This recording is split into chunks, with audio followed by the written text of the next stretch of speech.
La Libre, l'ADH et DH Radio rendent hommage à Johnny. On l'a déjà un peu abordé quand on a parlé de Nathalie B ou Baye. Les gens ont quand même souvent considéré Johnny comme un con. Ah, coco. Ah, coco. Ah, coco. C'est l'époque de la boîte à coucou. On n'a pas toujours considéré Johnny comme un con. Il y a des modes.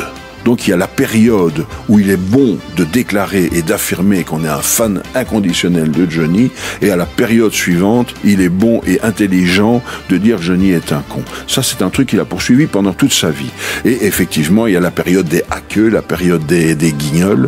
L'histoire vient de l'imitateur Yves Lecoq. Et il raconte que c'était la manière dont Johnny lançait la chanson Que je t'aime. Ah, que je t'aime. Voilà. Et donc le « ah que » venait là. Et alors il a dit, moi j'ai joué sur ça, et les guignols de l'info l'ont repris. Johnny a rigolé quelquefois, ça lui est arrivé.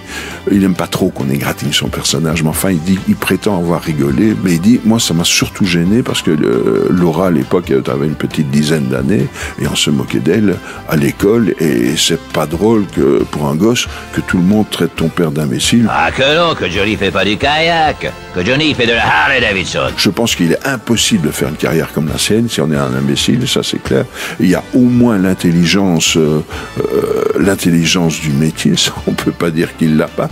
Et c'est quelqu'un, quand on le rencontre, quand on fait des interviews de Johnny, il aime bien donner des petits trucs qu'il n'a pas donné aux autres. Il ne se livre pas, mais il arrive toujours à donner un petit truc. Moi je me souviens, il nous avait raconté que avant les grands spectacles, il lui arrivait d'aller mettre un cierge dans les églises. Mais c'est parce qu'il dit, ma tante Hélène faisait ça, et moi j'ai continué, j'y crois pas vraiment, c'est un peu superstitieux, mais je le fais. C'est amusant, et c'est sincère, et pour un journaliste, c'est de l'or, évidemment. Hommage à Johnny Hallyday avec La Libre, l'ADH et DH Radio.